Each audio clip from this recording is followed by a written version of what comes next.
Delivery, इस stock के ऊपर दोस्तों लगभग 1 महीने पहले मैंने वीडियो बनाया था और मैंने कहा था कि ये स्टॉक मुझे पसंद बहुत है, लेकिन थोड़ा-सा वैल्यूएशन मुझे ऊपर लगती है और यहाँ से अगर गिरावट होती है तो उसके बाद मुझे ये स्टॉक इन्वेस्टमेंट पर्पज़ के लिए बहुत अच्छा लगता है। और अब देखें स्टॉक में गिरावट हो चुकी है। दूसरा चीज़, जो लॉक इन पीरियड था वो भी समाप्त हो चुका है, यानी कि जो तमाम नेगेटिविटी है इसमें प्राइस इन हो चुकी है दोस्तों। जिनको स्टेक बेचना था वो बेच चुके, जिन्हें निकलना था निकल चुके। जो आने वाले समय में जो कंपनी की कह लीजिए, जो मैनेजमेंट ने जो अपनी कमेंट्री दी थी मार्जिन्स को लेकर के, प्रॉफिटेबिलिटी को लेकर के, वो भी इसमें प्राइस इन हो चुकी है दोस्तों। तो इस वीडियो में चर्चा मैं ये करने वाला हूँ, स्टॉक कितना गिरा है, आने वाले समय क्या प्रॉब्लम्स देखने को मिल रही है, कॉम्पिटिटिवनेस कैसे एक बहुत बड़ा हर्डल इसके लिए आज भी है, और तीसरे में कि भाई एनालिस्ट क्या कह रहे हैं इस स्टॉक को लेकर के, एनालिस्टों का क्या आप कह सकते हैं नज़रिया है, वो क्या कहते हैं। तो डिलीवरी दोस्तों करंट वैल्यूएशन मुझे बहुत अच्छी लगती है। हाँ, पिछले वीडियो में 1 महीने पहले कहा था 300-310 के आसपास अगर आपको ये स्टॉक मिलता है, काफ़ी अच्छा सपोर्ट है वहाँ पे। और एग्जैक्टली डिलीवरी ने 310 से जो तेज़ी दिखानी शुरू की थी, ऑलरेडी 10-12% का रिटर्न दे चुके थे, ठीक है। लेकिन अब वापस से अगर आज आप देखेंगे तो थोड़ी गिरावट देखने को मिल रही है। तो मैं ये कहूँगा डिलीवरी को लंबे समय के लिए लीजिए।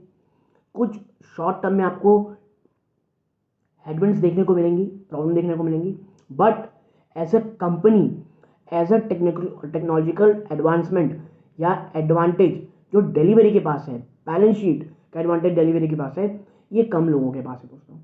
और ये जो कह लीजिए कई बात ये चल रही है कि भाई स्लो डाउन होने वाला है चीज़ों में, ये मुझे लगता है दोस्तों ये एक फेज़ वाले में होने वाला है।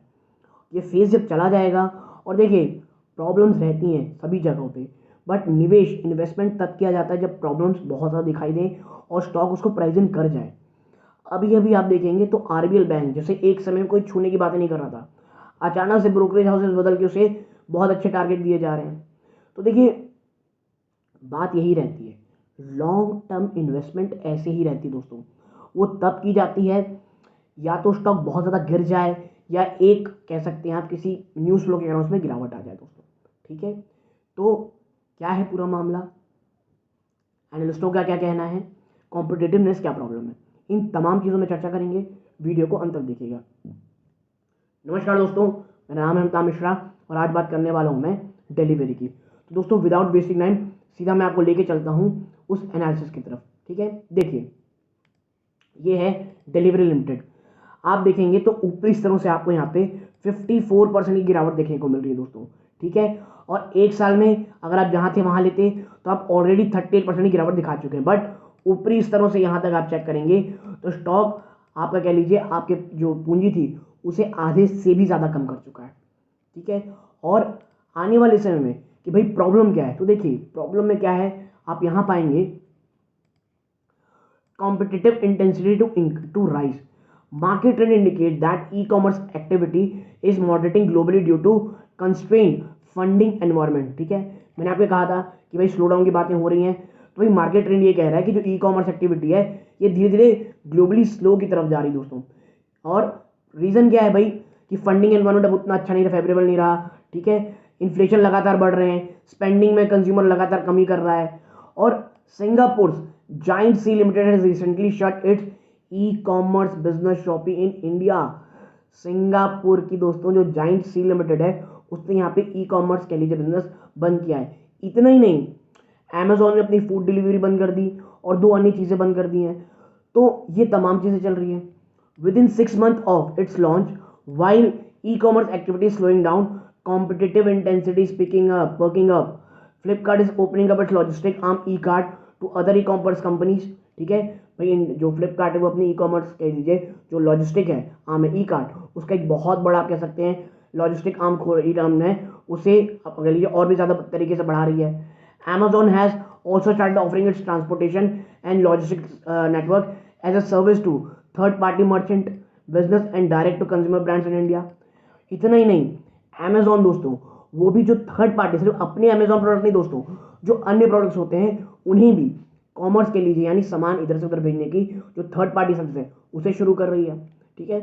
तो जहां जगह स्लो डाउन की बातें चल रही हैं, कॉम्पिटिटिवनेस इंक्रीजमेंट की बात चल रही है, तो देखिए स्लो डाउन कॉम्पिटेटिव इंक्रीजनेस, प्रॉब्लम कहाँ आती है, इनके मार्जिन में, और कंपनी ने इसीलिए मार्जिन गाइडेंस को आने वाले समय में काफ़ी हद तक आप कह सकते हैं मॉडरेट करके कहा है। और ये आप समझिए पॉजिटिव चीज़ है, कंपनी कुछ भी खराब नहीं कह रही दोस्तों, यानी कुछ बढ़ा चढ़ा के नहीं कह रही, और जो खराब होने वाला है उसे पहले ही आपको आगाह कर रही है। Stock could see further sell off, और देखिए थोड़ा पुराना आर्टिकल है तो ऑलरेडी मुझे लगता है ये चीज़ ना प्राइस इन हो चुकी है दोस्तों, क्योंकि देखिए ये बात कब की कर रहे हैं, 19 नवंबर की। क्या कहते हैं, moreover the stock remain vulnerable for further sell off as a 6 month IPO lock in period expire on November 19। ठीक है, तो ये तो नवंबर 19 जा चुका, मैं इसीलिए कह रहा जो भी सेल ऑफ होना था हो चुका है ऑलरेडी, जो नेगेटिविटी वो प्राइस इन हो चुकी है, कॉम्पिटिटिवनेस की जो प्रॉब्लम है ऑलरेडी प्राइस इन हो चुकी है दोस्तों। ठीक है, अब लास्ट में बात करता हूँ एनालिस्ट क्या कह रहे हैं, उनका कहना क्या है। और मैं हमेशा कहता हूँ दोस्तों, एनालिस्ट जो ब्रोकरेज हाउसेस हैं उनके टारगेट से बजाय उनके रैशनल को देखें कि भाई वो कह क्या रहे हैं। एज ए इन्वेस्टर आपको खुद समझ में आ जाएगा क्या अच्छी चीज़ है क्या खराब चीज़ है। देखिए अपन देखिए सीधा चलते हैं। हाँ, according to report the stock pre IPO lock in period expire on November 10 21। ठीक है, जो pre IPO lock in period था 19 तारीख को, जो 6 मंथ का लॉक इन रहता है वो खत्म हुआ दोस्तों, और pre IPO lock in period 21 नवंबर खत्म हुआ। Up to 82.42% of share holding accounting for 598 million share is now free to be sold. 82.42% के शेयर थे दोस्तों जो सेल होने के लिए अब फ्री हो चुके थे, तो वो भी जो सेल ऑफ है वो ऑलरेडी हो चुकी है। और इसीलिए डिलीवरी में दोस्तों मैंने वीडियो बनाने से पहले ये दोनों चीज़ों को जाने दिया इवेंट को, यानी जो तमाम निगेटिविटी है और जो जितना बेचना था खरीदना था वो तमाम चीज़ें हो चुकी हैं। स्टॉक निचले स्तरों से एक बाउंस भी कर चुका है, यानी एक सपोर्ट 300 के आसपास बनाने की ऑलरेडी तैयारी कर चुका है और ऑलरेडी बना भी चुका है मैं कहता हूँ।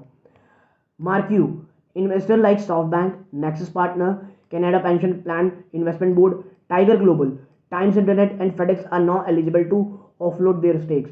ठीक है, अब आप देखें जो इन्वेस्टर हैं Soft Bank, Nexus Partner, Canadian Pension Plan, Tiger Global, ये तमाम अपना स्टेक बेचने के लिए तैयार बैठे हैं।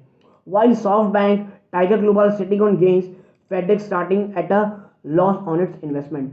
जहां सॉफ्ट बैंक और टाइगर ग्लोबल गेन में बैठे यानी मुनाफे में है, फेडेक्स अभी भी आप देखेंगे तो लॉस में ट्रेड कर रहा है दोस्तों। ठीक है, आगे चलते हैं, कुछ और चीज़ों में चर्चा करेंगे। देखिए आप देखें ये तो Q2 का नंबर है। Foreign brokerage house CLSA has a by rating on the stock with a target price of 532। भाई CLSA कह रहा है बाइंग रेटिंग दे रहा है, 532 का टारगेट दे रहा है, which indicates a 53% upside on the stock. The long term outlook remain intact said CLSA। A pickup in PTL यानी parcel truck load and express parcel volume likely to help improve adjusted EBITDA। जो ये parcel truck load है दोस्तों और express delivery है, ये इनके margin को अपहोल्ड करके रखेंगे, और CLSA ने यहाँ से लगभग 50-53% की तेज़ी की बात कही है। ठीक है, इसके बाद आता है ICICI सिक्योरिटीज़, जो मेरा फेवरेट ब्रोकरेज हाउस दोस्तों, मुझे इनकी रिपोर्ट्स काफ़ी हद तक अच्छी और रैशनल लगती है। ICICI security has also upgraded. Comment box में बताइएगा कि आपकी फेवरेट ब्रोकरेज हाउस क्या कौन सी है, चाहे वो डोमेस्टिक हो फॉरेन हो, आपको कौन सी लगती है जिसकी आपकी रिपोर्ट पढ़ के आपको लगता है हाँ this is a good brokerage house, comment box में ज़रूर बताइएगा। Has also upgraded the stock from sell to buy. ICICI security ने इसे अपग्रेड किया दोस्तों, सेल टारगेट पहले सेल था उसे बढ़ा करके अब बाई रेटिंग दे दी है with a target price of 460 a piece. While we acknowledge growth has been slowing in e-commerce sales in financial 23, we believe it is a transient issue and unlikely to be a symptomatic of structural weakness in space. ठीक है, एक transition issue है, कोई ऐसा नहीं हो गया कि भाई साहब यहाँ से तो कुछ बढ़ोतरी होगी नहीं, इसीलिए जो एक गिरावट हुई है तमाम चीज़ों को डिस्काउंट करने के लिए यहाँ से ब्रोकरेज हाउसेस तेज़ी की बातें कर रहे हैं। ठीक है, आगे चलते हैं थोड़ा दोस्तों। A low cost structure compare to peers. ठीक है, technology mode, strong balance sheet and high brand recall augur well for the company. देखिए डिलीवरी का जो सबसे बड़ा बैकअप है आप कह सकते हैं USP है, वो है टेक्नोलॉजी एडवांसमेंट, इनकी जो लो कॉस्ट स्ट्रक्चर है, तीसरी चीज़ इसमें लिखा है बैलेंस शीट स्ट्रॉन्ग, ये इनके पीयर्स के मुकाबले इसे बहुत मजबूत बनाती है। अ फ्यू वीक्स बैक, कुछ हफ्ते पहले, Kotak Institutional Equities also upgrade the stock to add from reduce. Kotak Institutional Equities ने भी इसे रिड्यूस से बढ़ा करके अपग्रेड करके ऐड कर दिया था with a revise fair value of 415। The company is well placed operationally and strategically to weather near term weakness in the industry growth. ठीक है, उनका ये कहना था कि भाई जो एक कंपनी है जो कह लीजिए ऑपरेशनली और स्ट्रेटेजिकली जो आने वाले नियर टर्म में वीकनेस है उसके लिए बहुत अच्छे से तैयार है दोस्तों।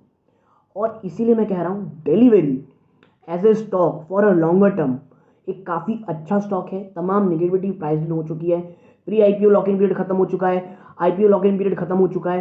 तो ये तमाम चीज़ों के बाद जितनी बिकवाली खरीदारी जो होनी थी हो चुकी। 300 के आसपास दोस्तों बहुत शानदार आप कह सकते हैं सपोर्ट है। गिरावट होती है वहाँ पे एक्यूमुलेट कर सकते हैं, इवन करंट बेसिस पे भी ठीक है, लेकिन याद रखिएगा बाजार ऊपर है दोस्तों। ये एक न्यू टेक्नोलॉजी आप कह लीजिए न्यू एज टेक्निक कह सकते हैं, कॉमर्स कंपनी है, you can add it on a new age technology stock. ये है अगर बहुत सीवियर गिरावट होती है तो गिरावट हो सकती है, लेकिन लॉन्ग टर्म के लिए it's a very good stock दोस्तों एक्यूमुलेशन के लिए। बट थोड़ा सा कह लीजिए ये उन निवेशकों के लिए जो थोड़ा रिस्क लेते हैं दोस्तों। This is not a defensive stock. ठीक है, तो ये चीज़ प्लीज़ अपने दिमाग में ज़रूर रखिएगा निवेश से पहले दोस्तों।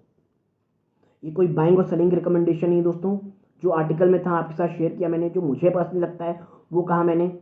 तो यदि आपको ये एनालिसिस पसंद आई हो वीडियो को लाइक करके चैनल को जरूर सब्सक्राइब कीजिएगा। यहाँ तक जुड़े रहे, अपना कीमती समय दिए, इस बात का बहुत बहुत धन्यवाद। ये सूर्यकांत है, जय हिंद दोस्तों।